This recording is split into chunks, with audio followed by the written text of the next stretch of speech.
Welcome, everyone, to Saturday of Console Room 2022. We are starting today with an interview with Richard Ashton. Our interviewee will be Justine Mastin. Please welcome Justine to the stage.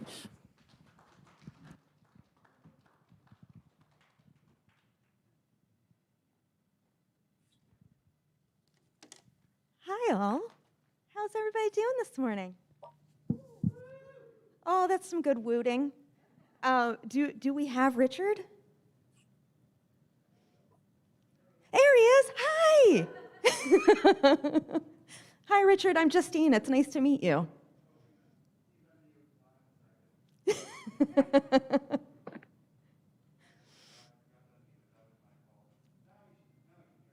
Okay. Can you hear us now? I can indeed, yes. Yay, hooray, the system works. Welcome, Richard. Thank you so much for joining us. It's great to see you again. Welcome to Console Room 2022. Thank you. Lovely to be here. Yeah.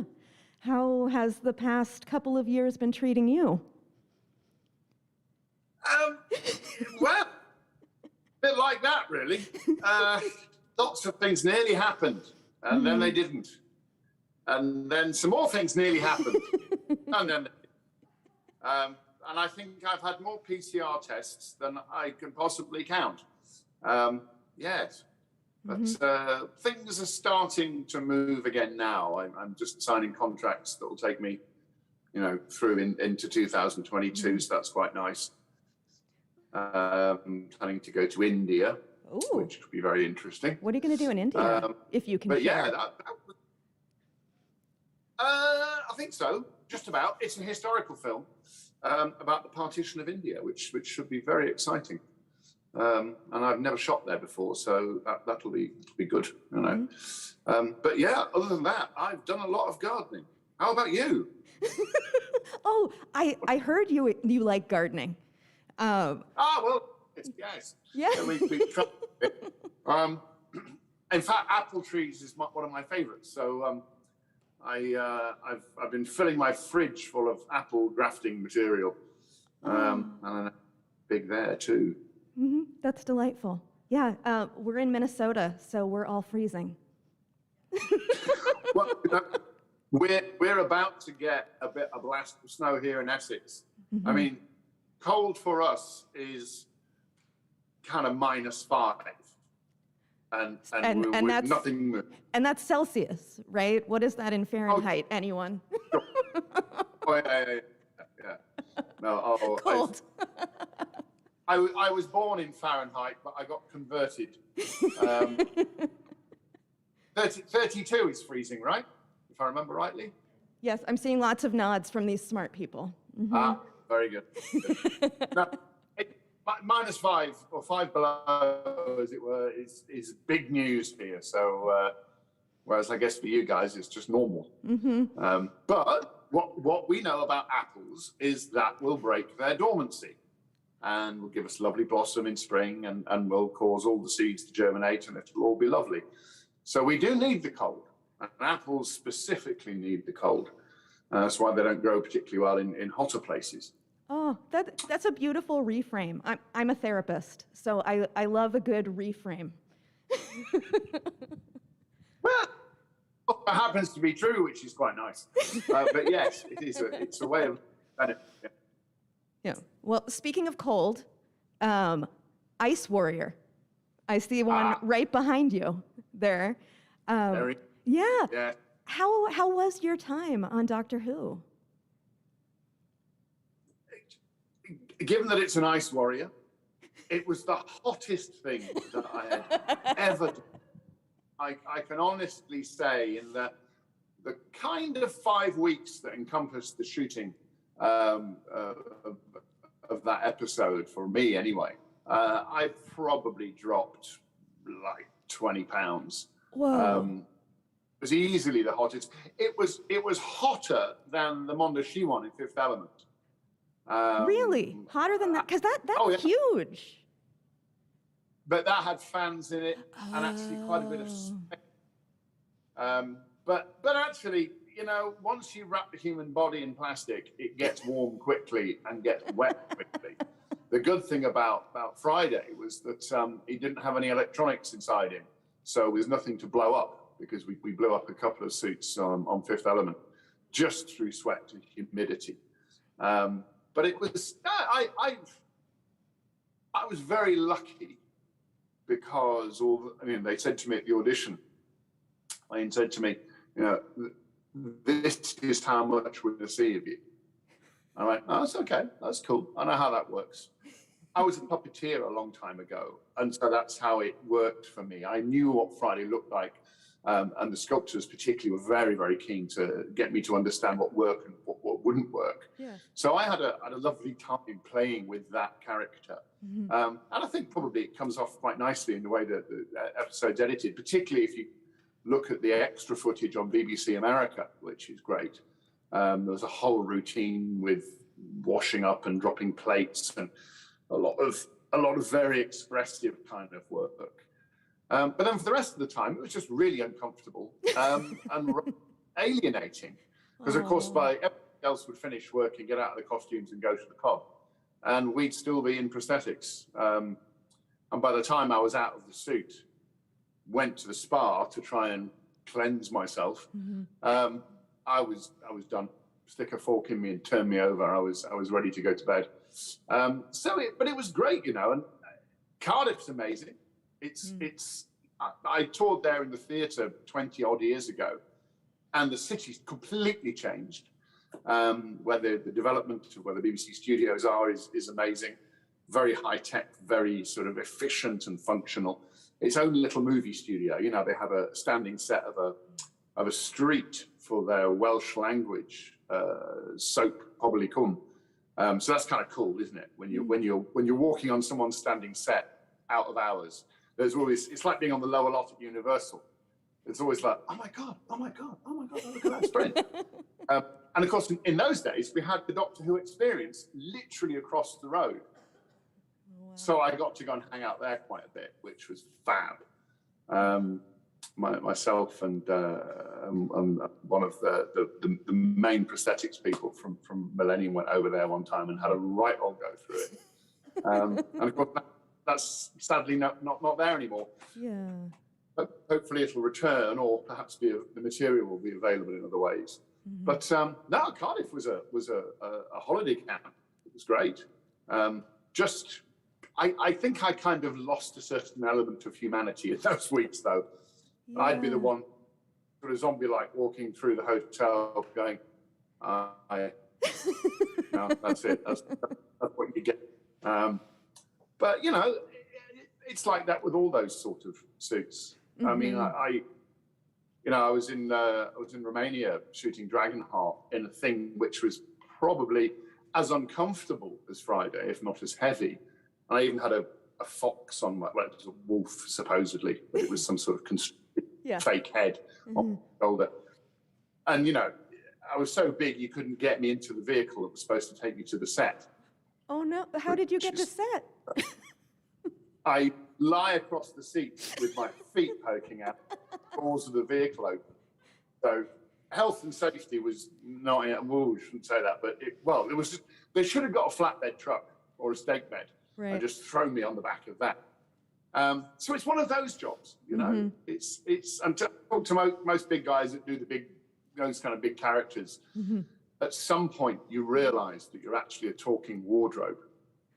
And that's your job, I mean, when I don't know if people know, but in Empress of Mars, the sequences in the cave system was actually shot in a real cave system in Bristol. Oh, cool. Of all places, where there's a red sandstone cave system that was used as part of the sort of mercantile shipping world.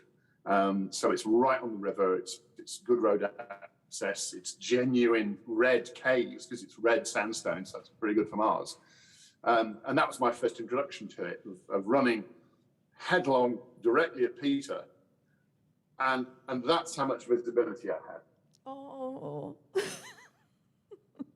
I could sort of, when you put your hands up to your face and little bits of pink as the light fluctuates your skin.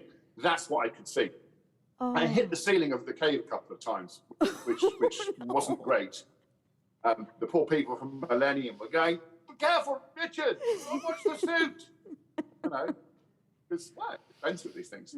But when we wrapped in that environment, of course, the grips wanted to be out of there because they'd probably been there 16 hours, and they'd probably got another setup to do, the next day. So people do not realize when you cannot see that you are a wardrobe. And several times the wardrobe got pushed over because people were busy doing what they were doing, and I had no idea they were there because obviously you can't see. Yeah. You kind of need a handler. You need someone kind of doing that thing of running interference for you. I'm not entirely sure about American football, but I do understand you have block tacklers and things like that. And that's what I needed. I needed somebody out front knocking the fellas down so they couldn't get to me. You did. But, you needed a bodyguard. Oh, for sure. Yeah. And it sounds really isolating. Like you were cut off from everybody else. Yeah. Yeah. And I think that's the biggest element of it, really. The physical stuff is like any training thing. You get used to it and you attenuate to it. But what it means is you have your own thoughts. You have your own thoughts, and actually you stop trying to communicate with other people because it doesn't work. It's a bit like being on a Zoom, I'm sure we've all had it these 2 years. If you're on a really bad Wi-Fi connection trying to do a Zoom meeting, eventually you see people just do this. And they sign. It's like being a diver, because you forget it. No one can hear you. You can't understand them. Why are we here anyway? And so you get a little bit isolated. It's funny, I had the opportunity in the summer to be in Serbia where they were shooting, I think I'm allowed to say this, a new Hellraiser movie. Oh, cool. I know. It's very exciting. And I because of the puppetry and all that kind of thing, I was involved on that side of things. But talking to the young performers who were in, their maquillage, we all know the characters, so we know what we're going to expect to see. And that was the big thing to talk to them about, was that business of isolation and how at the end of the working day, you have to be very careful with people because they've been in these impossible situations for a long time. You've got to be gentle and kind of, let them come out of it and sometimes just let people talk because it's, bubbling away. And just let them kind of decompress. I don't know if that's a psychological term, but it's what it feels like. It's like being a diver and you have to spend an amount of time naturalizing your pressure. Actually, maybe allowing some things to come out of solution, like that business with the nitrogen and the bends. Yep, absolutely. There's something what I used to do on particularly great, the 2 hotels we had, because we moved around quite a bit. Even though we're at the studio most of the time, but the hotels changed. And a couple of the hotels had swimming pools. So I would just get to the hotel, get into the swimming pool and swim. Stretch, cool down, kind of work out the dinks and kinks that the day's work had done. But really it was letting the brain kind of come back to where you were. And then sometimes I'd get into the bar for the last pint. And be almost human, I believe. I hope. And that's what I was saying to these kids on the Hellraiser film. Don't worry about it. You are going to feel strange. But think about it. You'll have all this to look back on when the last time you get out of that suit and you're not in it anymore. But then you're going to have this wonderful record of your work and something we can share with people. And all of these feelings will normalize, and you'll normalize. But they don't tell you about this sort of thing at drama school. Yeah, I was wondering, is this something they go over when you're in drama school? Or they're like, oh, you're going to be wearing all this heavy stuff and there'll be lots of prosthetics, but never, you're going to need to re-enter your body and society every day. I don't believe they do. I mean, I went to university, so I didn't go to a drama school. I kind of went the other way around. But we were very lucky. Our university had a very good relationship with a lot of working professionals. These are names from history now, but Roddy Moore Roxby, who was an incredible mask artist. Clive Mendes, who is from the Medieval Players, and Clive, I know, has worked in America a lot. He's like one of our gods of physical theatre. So we had them as tutors. And they were just very good at getting you to inhabit your body and turn this off a little bit, focus on what you're doing, understand the effect of what you're doing. But the actual sort of human side of it, no, people, I guess because most people don't do this sort of work, if we're really honest. Somebody will say, oh, I've done this really amazing prosthetics job. And what they mean is they've had a couple of scars put on their face. Sure. Yeah, which is amazing, and you know, that's kind of fun too. And I mean, I did an episode of Vikings in which I had scars on scars on scars on scars. But of course, they're so brilliant now. You forget you've got them on. They just disappear. It's not a thing. So for most people, I don't think this would be an issue. So probably the drama schools don't. Yeah, it's interesting. Jimmy Mann, who was actually one of the bench techs originally from Millennium, Jimmy is now teaching at the Gordon School of prosthetics. I must ask Jimmy if they ever get asked to take actors in and condition them, work them through and say, look, this is how it's going to be. This is what we need you to do. This is what we need you not to do. Don't put your finger up your nose. don't do that.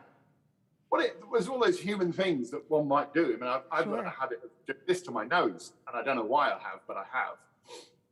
And you just learn. Sit on your hands. Sit on your hands.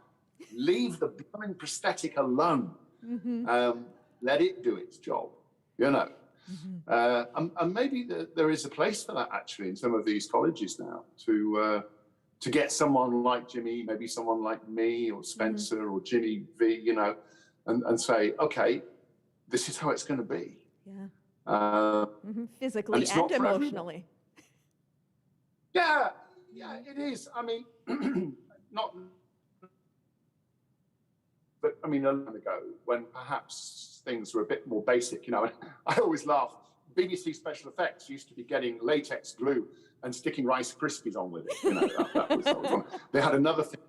Yeah, they'd get Saran wrap. And if you, which we call cling film, if you get Saran wrap it around you, and then you get cellulose car spray paint and spray it on, it causes the plastic to pucker and ruck and contract, and actually looks not dissimilar to that, except way worse. But imagine having most of your body wrapped up in that and bubble wrap and whatnot. And one young man that we were working with on The New Adventures of Robin Hood, Warner Brothers, was in a suit like that, and he had a lot of difficulty, because you would. Well, we had seven bodybuilders and me, because I'm not a bodybuilder, I'm a broken down ex-rugby player, on Fifth Element. And one of the bodybuilders, who was a competition bodybuilder, he'd also been a contact martial artist, so he was very strong, very fit, very tough. He couldn't handle it. Oh, no. He had to go home, off Fifth Element, because he was going to be a danger to him, a danger to the suit, and they were coming out at about $250,000 each at that time. And so he had to go home. And I don't think the Ice Warriors are for everyone. I mean, I know Ross Mullen, he's a very good pal here, and Ross has done live shows in the Ice Warrior suits. And he's a tough cookie. He's the White Walker in Game of Thrones and stuff like that. Oh, okay. Yeah. And in fact, actually, at Millennium, when they first brought my suit in, they had it on a fiberglass positive. And it was a fiberglass positive of Ross. So there's my buddy Ross. Where Ice Warrior. And you've got to be tough and kind of mentally very, very focused, And that's why someone like Ross works so consistently, because he can do this amazing stuff, but keep it all together, And it's an interesting thing.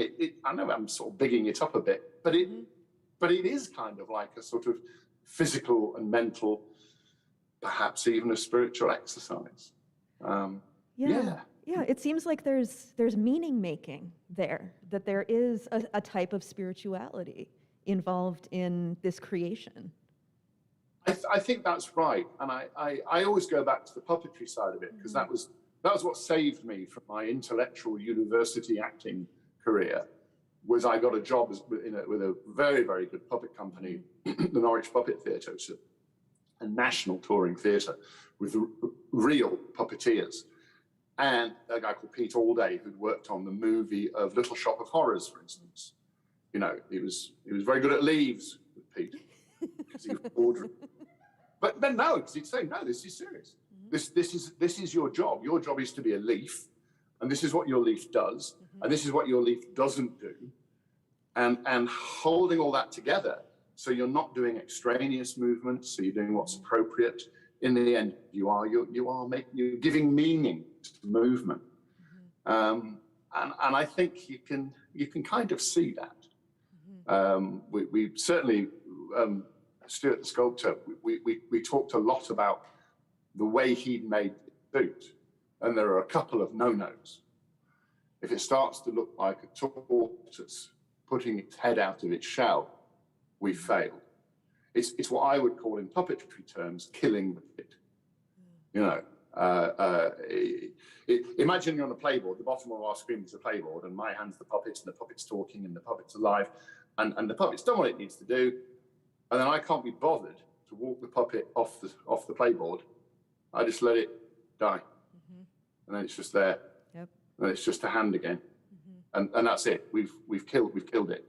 It's like I'm never really happy on people taking on-set photos with me with the head off, for instance, or some other part of the costume deranged, because it's fun for us, but you'd hate that to get out there before the finished episode got out there. Right. And I think most people kind of feel that, protect it a little bit, you know. Yeah. So, you know, we talked a little bit about meaning making, and it seems like, you know, becoming part of a story is very meaningful for you.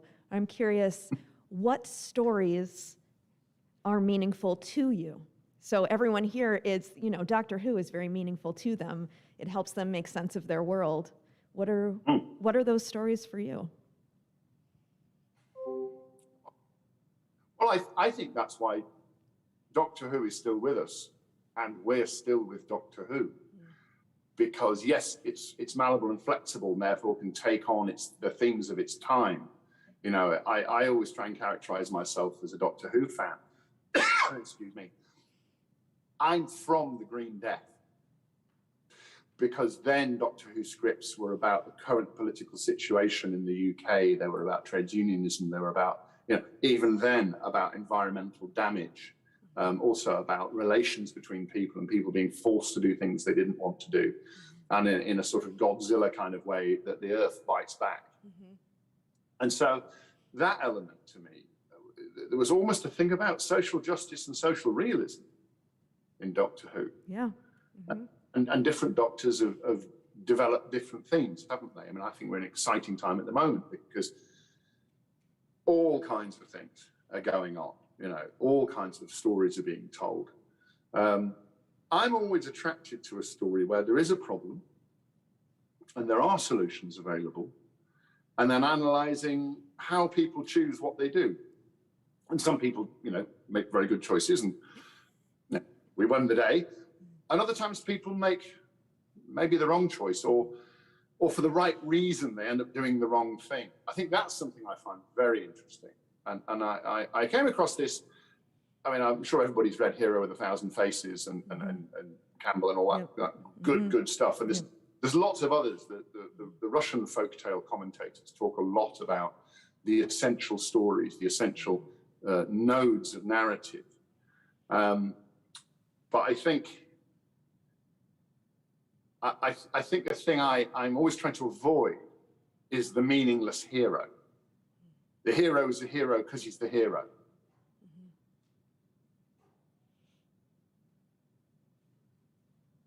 Well, you froze for a moment. We've got a frozen Richard. We'll give a moment for buffering, and Hope he's back. I know, he is an ice warrior. It makes sense that he would freeze. If it turns into a more significant issue, I do know how to tap dance. I can entertain you with my amateur stand-up comedy, and I mean, I've got a lot of skills. I'm no Richard Ashton, but I'll figure it out. Oh, there's me. Hi, me.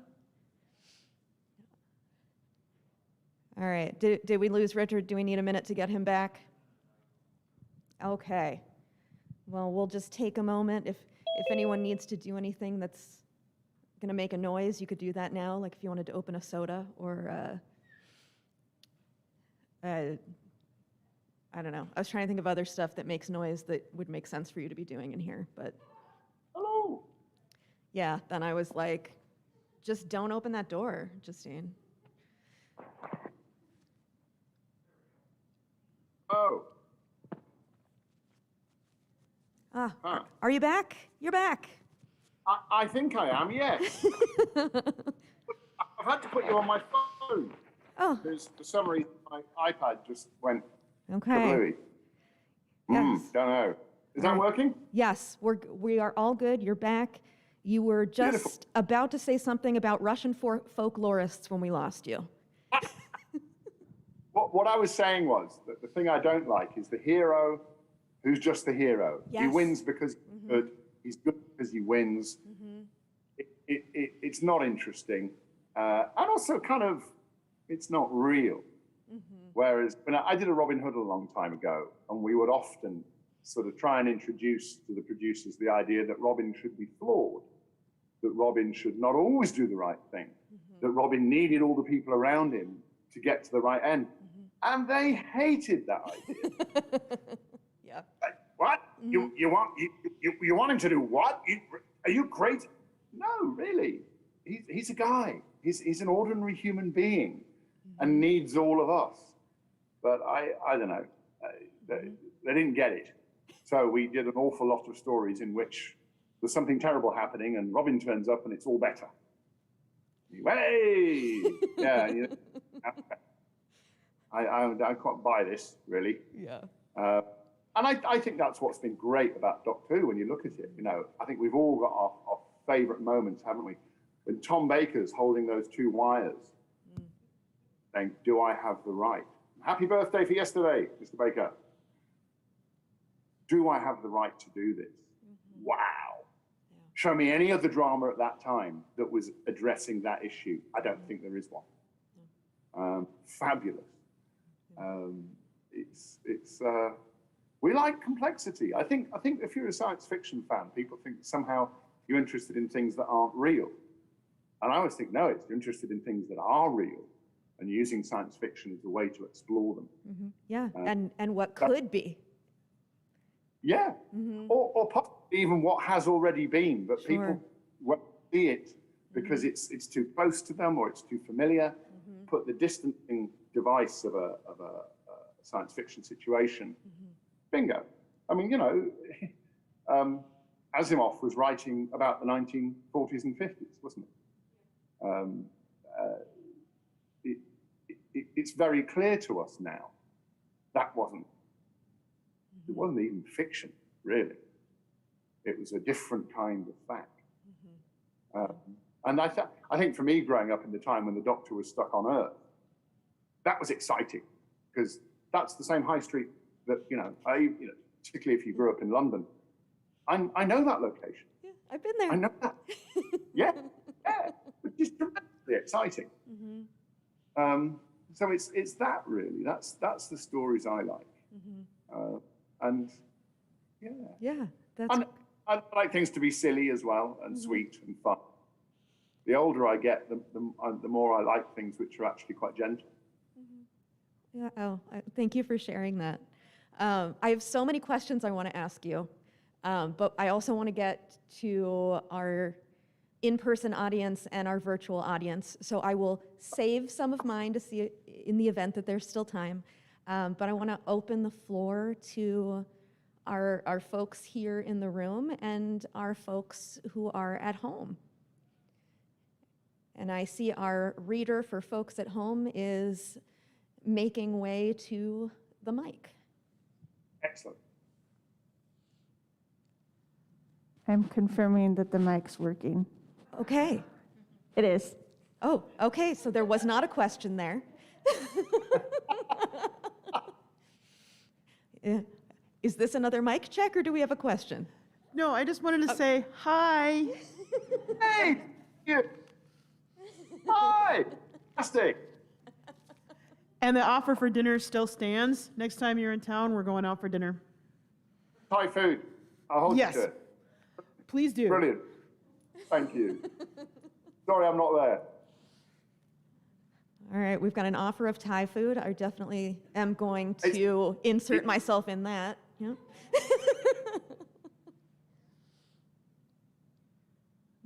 Questions, comments, thoughts, feelings?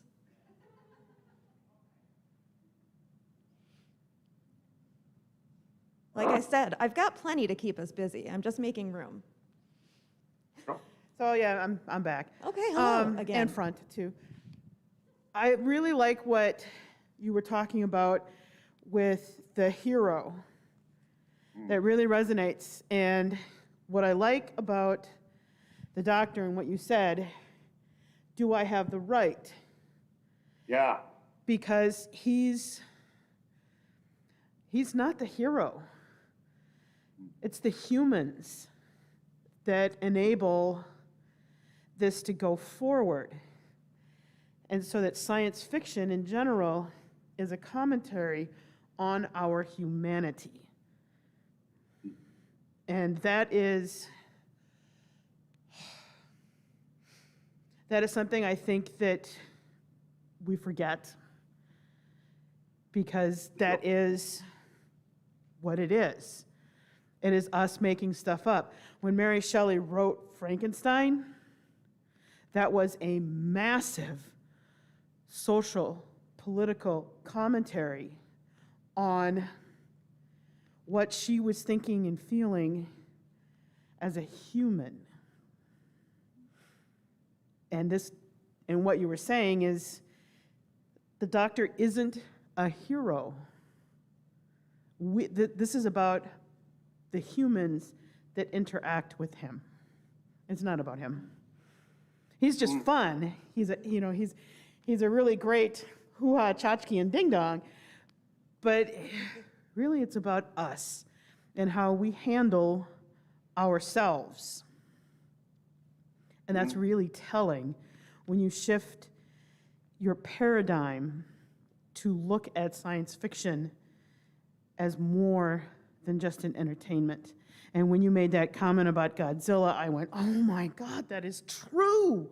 Because the original Godzilla films were done as a result of a relaxation of the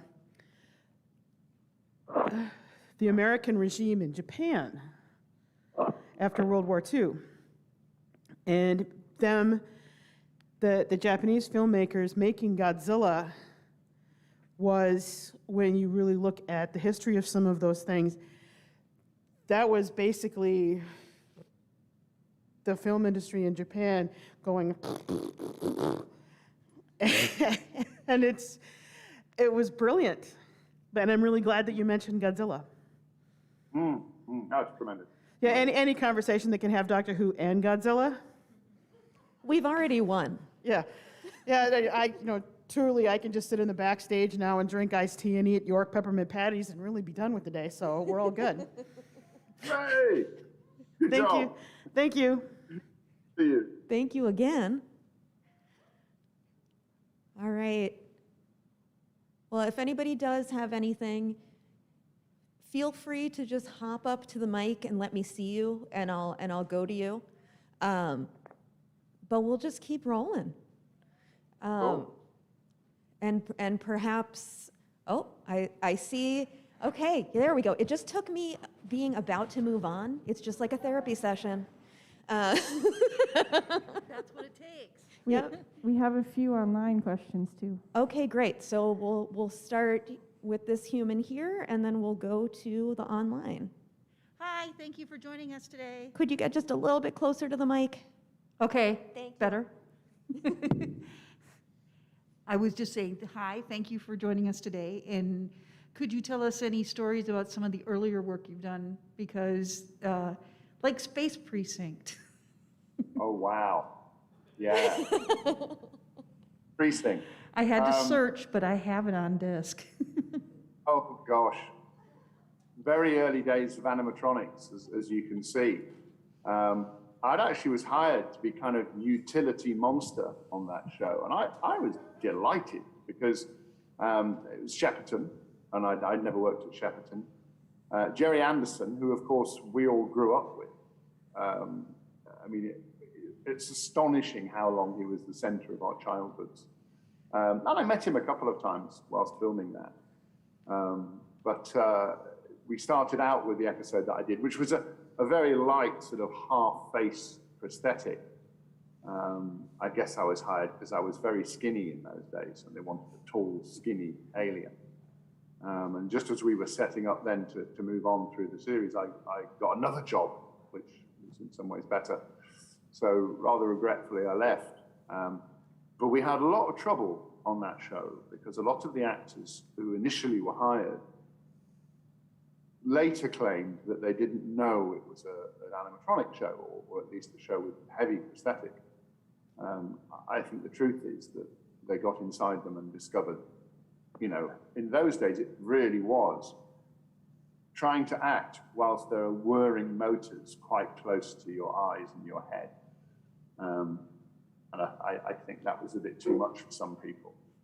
And, you know, I don't know if you know the history of 21 Productions and Jerry Anderson, but he would come up with a new idea for a show, make a series, and if it didn't sell in America, he'd move on and do another one. Because that was the holy grail. And the mentality behind me doing the New Adventures of Robin Hood was that Warner Brothers had hoped that they could make a show that would be successful in America, but do it cheaply in Europe, which is this sort of model, which is very common in British telly. And with Jerry Anderson, you know, if it didn't work, he moved on and did something else. I don't think Space Precinct quite gelled in the way that they wanted. Don't know, one of those things, isn't it? I actually think the episodes hold together very nicely. I just don't think they're in a world that was quite up to date. A quick way of saying it is they were quite old-fashioned. Now, sometimes you can get away with being old-fashioned. You look at Empress of Mars, that's quite an old-fashioned sort of Doctor Who story, isn't it? I mean, some people don't like it, I know. I was drawn to it because it did have this cozy feeling of being encapsulated. And the Doctor finds himself amongst these crazy people doing crazy things. And for me, and I think this is true for Mark Gatiss as well, it was an exercise to play with film studies.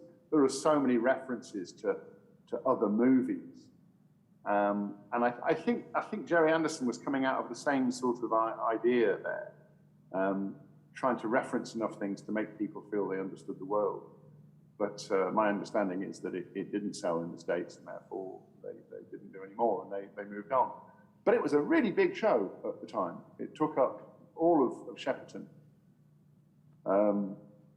and was quite advanced in British terms, anyway, for the amount of prosthetics and the amount of animatronics in it. But gosh, it was quite a long time ago. I just remember doing a very, very strange, not quite Russian accent, because for some reason, this planet that we were all from, because Matlock Gibbs was wonderful as the Queen.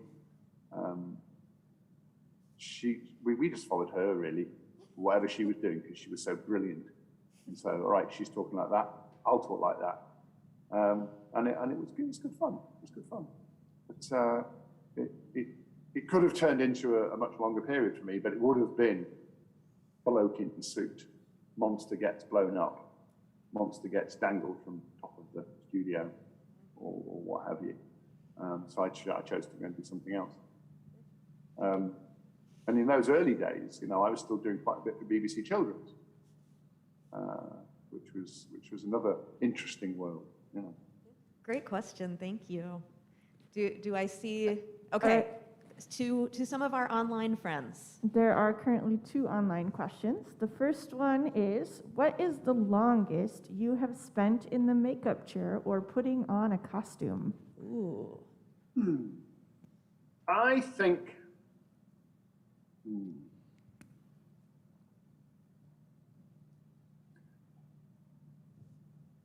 it would have to be Friday. If only because it was a 2-part prosthetic, which needed the edges blending perfectly, and then it had to be made up. And so, I'm just trying to think, we got it down to about 2 3/4 hours, which was pretty quick. And you look at, for instance, on Hellraiser, there was people 4 or 5 hours in makeup on that, and I know that's not uncommon. But for me, I think that was the longest. Because things like, they've done something really clever now with facial pieces.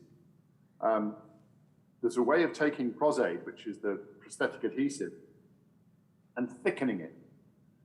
And so you're essentially making the pieces out of glue. So they not only stick to you, they stick to each other.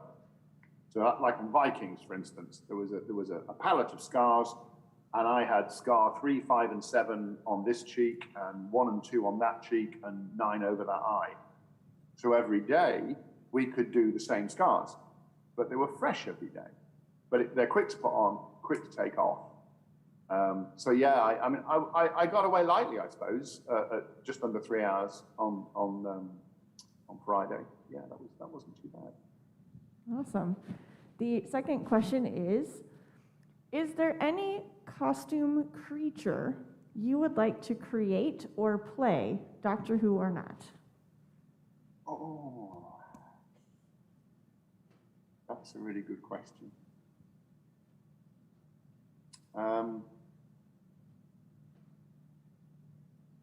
I think I would have loved to have the chance to be an Ent in the Lord of the Rings films. Ooh, Trees, because when I read those books as a kid, that was the thing that really thrilled me, was that if trees could walk and talk, or perhaps they are walking and talking, but just so slowly that we don't notice.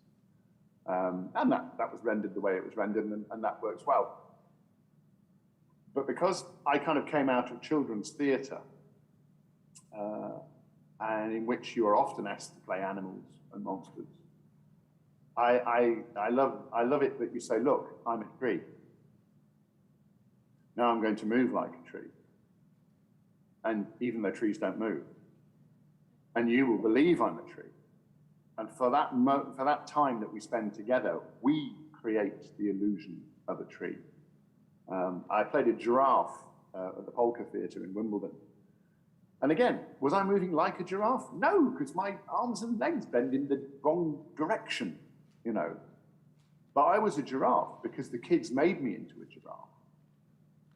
And for that time, I felt like a giraffe. It's perhaps a bit of a cop-out, but it is that element of it's not what I feel. It's not even sometimes what ends up on the screen. It's what does the audience think and feel? And I find this fascinating with robots and robotics, how actually a real robot, as it were, would not engage. It would not really have anything to say. Whereas a robot that's created in the minds of the audience, that's got a lot to say. Just trying to think of anything that's out there that I wish I'd done. I always fancied being the BFG in the Roald Dahl stories, and I used to audition for that every year, but Tony Pedley does it, so that was it. But I would have liked to try and have it that. But again, that's more of a movement mind thing rather than a prosthetic thing. I think that wouldn't work very well as a prosthetic, actually. yeah, I think that's it. All right. We've got another in-person person. Yes. As somebody who's worked in the industry for quite a long time, what is your experience of the industry, the differences between the UK side and Hollywood or LA, and where do you think those are going, like both sides of the pond? That's all I got. I would have to say that over my life, the industry in England and Britain and actually the rest of Europe is a lot more like LA, a lot more like Hollywood than it was, if only because certain industry standards start to come. I mean, I always say that when I started doing sitcom, the BBC, even the audition process was very sort of gentle. I went to see a lovely man called Harold Snow, who's the writer and producer of many smash hit situation comedies. And Harold and I had a little chat, and he asked me a few questions about myself, and then said, well, there we are, thank you very much.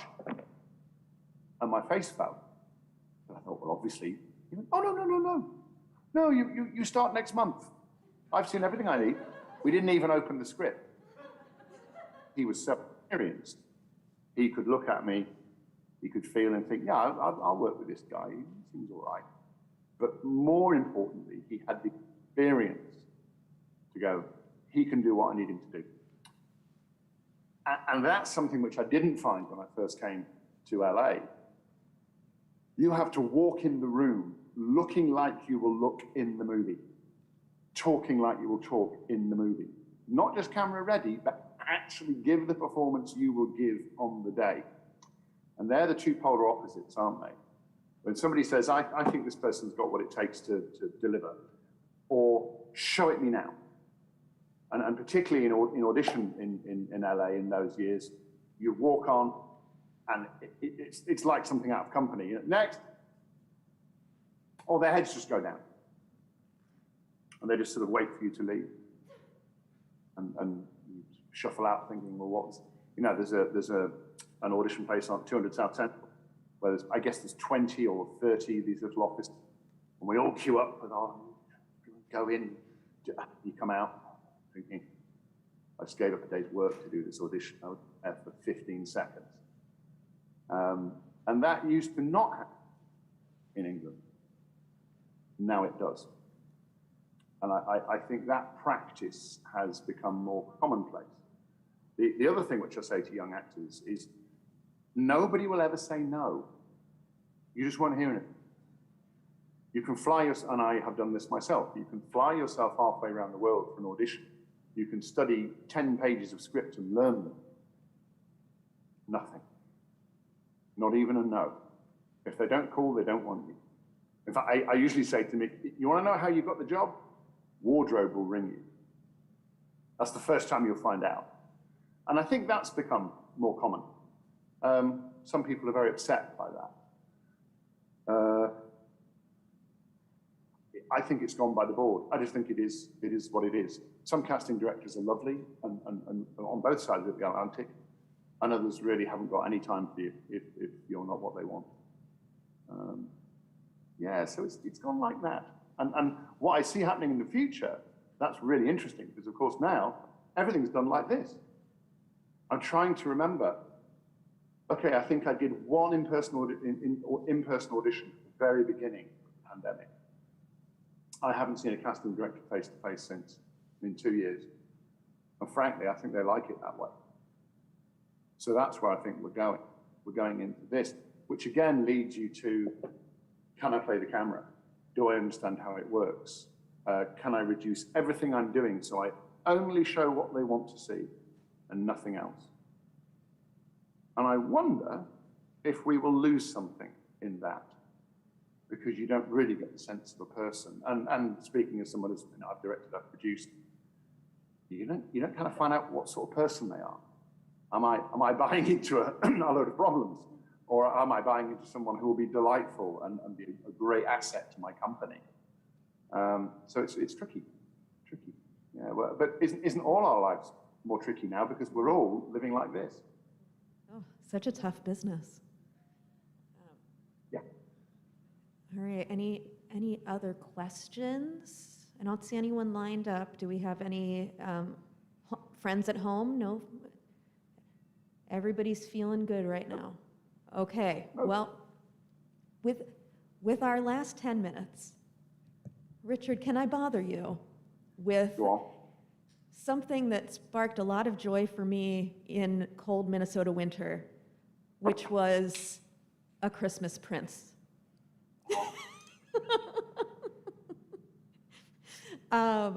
How you do all of these sci-fi fantasy projects, and here you are in a Netflix Christmas rom-com. How did that happen? I could give you the chat show version, where I invent a story about how the audition came around, and you know, and I'll invent some goofy thing about meeting someone on a bus, or how about the real version? Yeah. Truth is that the producers of a Dracula movie that I shot in Romania were putting together many Christmas films, many Christmas films. We all worked together really great, really nice working with people that you get on with. They appreciated that I don't always do the big, hairy, fighty, vicious bloke. I've always had a sort of softer comedy side and a bit of a goofy face, which helps. And they lined me up to play a character in not even the first Christmas Prince film, but actually a film for Hallmark. And I got on the plane and I flew to Romania. And I got off the plane and there was some people that I knew and lots of the people who I didn't. And we all went hi, and there was a slight tension in the room, and we went for dinner. It was lovely. And I thought, it's coming. And they went, well, Richard, we have had a rewrite, and your character, Mr. He doesn't exist anymore. Ah, okay. So basically we're gonna have dinner and you're gonna put me on a plane tomorrow and I go home and you sort it out with my agent. And they went, well, we could do that. Would you sort of hang around and maybe create some sort of character, which was a duke or a lord or something or other? And so we did, and they hadn't finished the script, so we worked on that, and that worked quite nicely. And I suppose I did, I don't know, 4 or 5 days, had a great time. And then Netflix looked at Hallmark and went, hey, we can do that. We could really do that. But we haven't made a Christmas film before. So they went back to the people who make Christmas films, which were the same people that I'd been working with, and they commissioned what became Christmas Prince. And they went, well, we need a sort of comedy butler. Yeah, Richard will do that. He's really tall. The lead actor playing, the princess. Not so tall. Yeah, let's have it. And based entirely upon that shot of her looking up at me and me looking down at her, I went to do the movie. And then the more they saw it, the more they liked it. And so they wrote him, he's not really in the first film terribly much. And he's hardly in the second film. But he gets some real action in the third film. And he gets some real action in the third film. But as you know, the Christmas Prince series is sort of notorious because Netflix looked at their viewing figures, and I think their tagline was #WhoHurtYou, because there was a certain number of American households in which somebody had watched Christmas Prince at least once a day for the entire month of December. Okay, it wasn't every day, but I did watch it multiple times. Then everyone sort of lost their minds and went, what, you mean Netflix know what I'm watching? Well, yes, of course they do.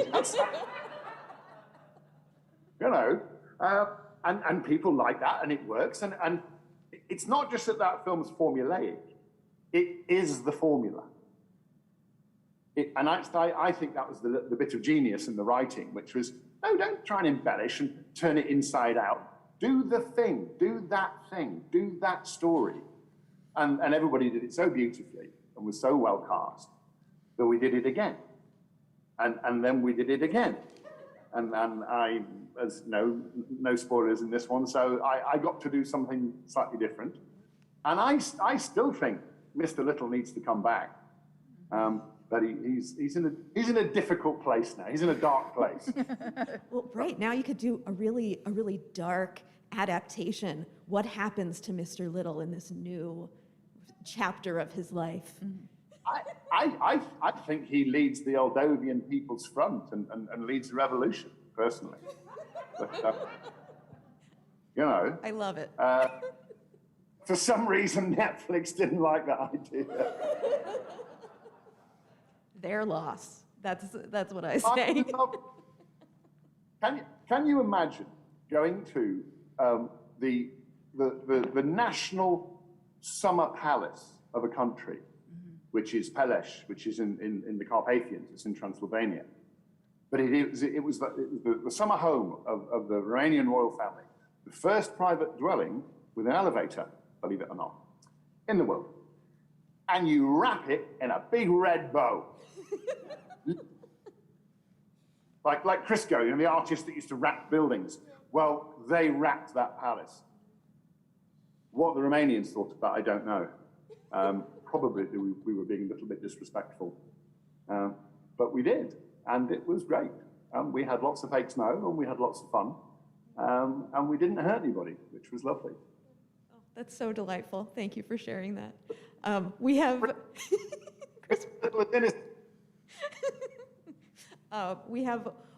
This will have to be our final question because we're running out of time, but we've got one more in-person person. Go ahead. Hey, my friend. Hi. Air hugs. Hi. Nice to see you. And you. Quick question, adding on to hers.